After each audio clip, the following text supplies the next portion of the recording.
Java is the invisible engine behind a massive global network.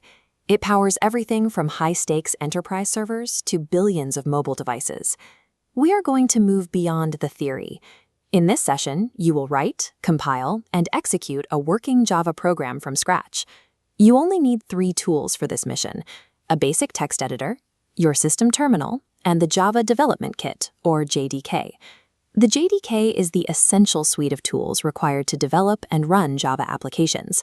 Mastering this foundational workflow allows you to build software that is compatible with virtually any computing platform in the world. To understand how Java works, you have to see it as both a language with a specific syntax and an underlying execution platform.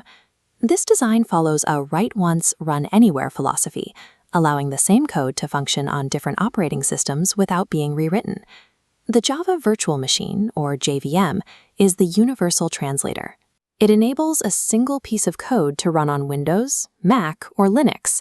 But first, your source code must be translated into bytecode by the compiler javac.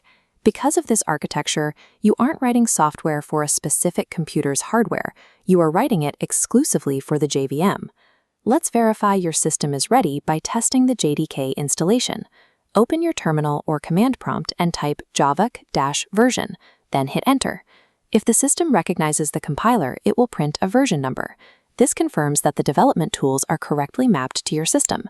Now type java-version and press enter to ensure the execution environment, the JVM, is also ready to run programs. Verifying these environment variables now is a mandatory diagnostic step. It prevents the cryptic execution failures that often stall a project before the first line is even written. In your text editor, create a new file and save it as helloworld.java. Ensure you use a capital H and W, as Java is strictly case-sensitive. Type public class hello world : followed by a closing curly brace to define the structural boundary of your program. The name of this class must perfectly match the name of the file you just saved. If there is even a minor discrepancy in spelling or capitalization, the program will not compile. Inside those braces, create an entry point: public static void main, string args. Without this exact main method, the JVM cannot begin. Finally, add the output command, system.out.println hello world.